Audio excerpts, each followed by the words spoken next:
Thank you. I might hit on some of the same themes here, but thanks to Lark and to Catlin and the opportunity to speak to all of you. It is a bit strange to be here receiving an award. I know many of my classmates and others who graduated around the time I did, which was 1988, I believe actually deserve this more than I do. But I'm here because I would never pass up an opportunity as I approach 40 to be called young.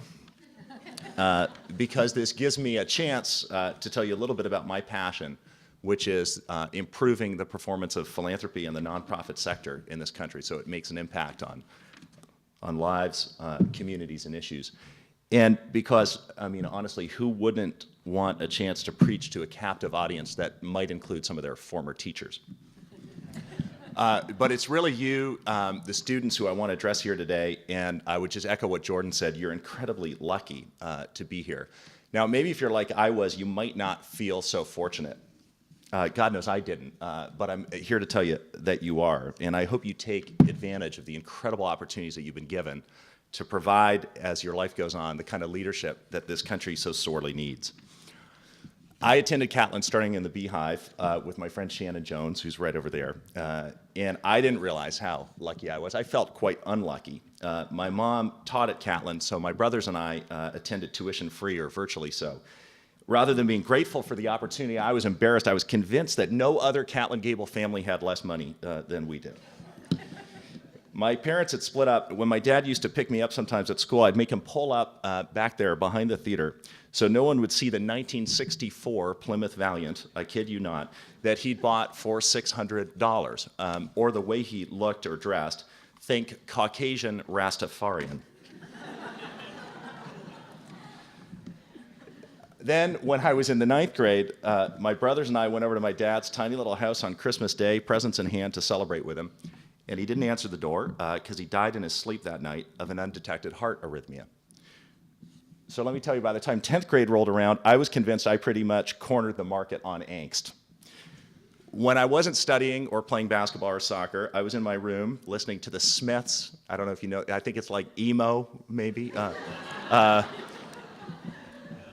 And wallowing. My favorite song literally was called Heaven Knows I'm Miserable Now. And you know what made all the difference is that the teachers, they didn't care much for my wallowing. Sure, they cared at some level, but mostly they just saw their jobs as challenging us. I remember complaining with another guy on the basketball team about the fact that we'd both experienced recent deaths in our families.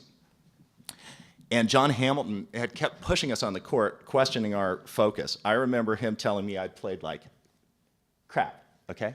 Crap.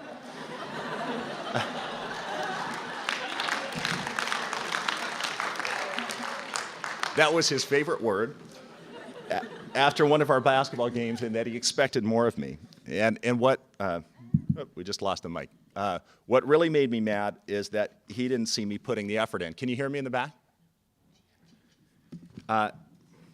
Thank you. Appreciate it. Thank you. What a jackass, I told my friend. And he's not, obviously. But I'll get to that. And it was the same in the classroom. I thought John Weiser had lost his mind when he gave me a fairly good on my junior American history paper. Who the hell did this guy think he was? Fairly good. And Mike Boldwan kept insisting that even though I'd struggled in math, I shouldn't give up and that I'd use the skills he was teaching. Yeah, right, I thought. And Robin Schaffler, who'd been my middle school teacher, came to all my high school, almost all my high school basketball and soccer games, and when I played poorly, which happened from time to time, she told me. And at home, my mom kept holding me to the same standards of hard work and fairness and decency that she always had. And I now realize, what I maybe didn't realize then, was this, much more than any coddling or indulgence of my angst, was the ultimate form of caring. These teachers challenged and pushed me, and from that came the confidence to go against the tide. The memory of my dad, whose independence I really only appreciated after he was gone, gave me the inspiration. But my teachers, by holding my feet to the fire and pushing me harder, gave me the confidence. And many years later, I left what was a pretty lucrative job as a corporate strategy consultant to help start a nonprofit organization focused on helping philanthropic foundations achieve more impact. All my business school classmates told me I was crazy. They reminded me, $100,000 in debt from business school. But I had the confidence to do what felt right. And when we decided at the Center for Effective Philanthropy that we'd start surveying nonprofit organizations to understand their perceptions of large charitable foundations that funded them, and some of those foundations threatened to sue us because they didn't want to be accountable to anyone, despite the fact that they were tax-advantaged charitable organizations, we kept going. And as I've done this job, I've become more convinced that this country desperately needs people like you, people who have had the benefit of the kind of rigorous education and leadership development opportunities that this school provides to become leaders in the nonprofit sector, people who are not afraid to challenge the status quo. Because we've got deep problems in this country that business and government can't or won't address. When we talk to kids in inner city schools funded by the Gates Foundation, which is trying to help those schools to improve, many of them tell us that their teachers have given up on them, written them off. And that's what I mean about you being lucky to be at a place like this. When we work with a foundation in California that's trying to improve child welfare, we're sobered by the cold, hard facts that 25% of the boys who age out, as they call it, of the foster care system end up incarcerated within 18 months. The median net worth of the most affluent 20% of US households in this country is $188,000. For the least affluent 20%, it's $5,000. We're not fulfilling our promise in this country of equal opportunity, not even remotely. And globally, the story is even more sobering. In sub-Saharan Africa, 5% of college-age youth go to college. And our nonprofit organizations, which have done so much good, have the potential to do so much more. The work of charitable foundations and nonprofits has cured diseases.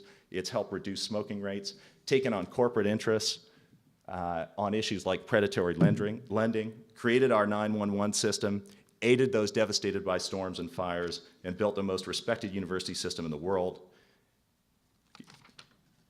And our nonprofit sector is vast and diverse, and its roots dates back to the religious associations that flourished in the colonist times. The freedom of civic engagement persisted in the decades following the Declaration of Independence and was so striking to Alexis de Tocqueville that he wrote about it in 1835, and he said, "Americans of all ages, all stations in life, all types of dispositions are forever forming associations, not only commercial and industrial associations in which all take part, but others of 1,000 different types, religious, moral, serious, feudal, very general, very limited, immensely large, and very minute." And what we try to do at the organization I lead is to push these organizations, philanthropic organizations, to be as effective as possible, to create as much impact as they can. And I hope we challenge them to improve in the same way that teachers like John Hamilton, who's actually a great guy, John Weiser, Mike Boldwan, John Keyes, Robin Schaffler, and others challenge me. And I hope we don't give up on these organizations and the people whose lives they seek to improve. And I really hope that each of you will seriously consider committing yourself to a life and a career that helps us to create a more just and equitable world. It isn't easy work. After all, if business or government could solve all of the problems that we have in this society, we wouldn't need a nonprofit sector. As Warren Buffett put it shortly after he made his $30 billion gift to the Gates Foundation, in business, he said, you look for the easy things to do. In philanthropy, you take on important problems, and it is a tougher game. I urge you to get into this game and to start now. Volunteer at a nonprofit whose mission you believe in. Ask tough questions about the performance and impact of the nonprofits you are already affiliated with, like this school. Is the school, which benefits from tax-exempt status, doing enough to ensure access to those who can't afford its tuition? Maybe it is, but ask the question. Is it doing enough to ensure its teachers who commit themselves to this work for little pay can retire and maintain a decent life?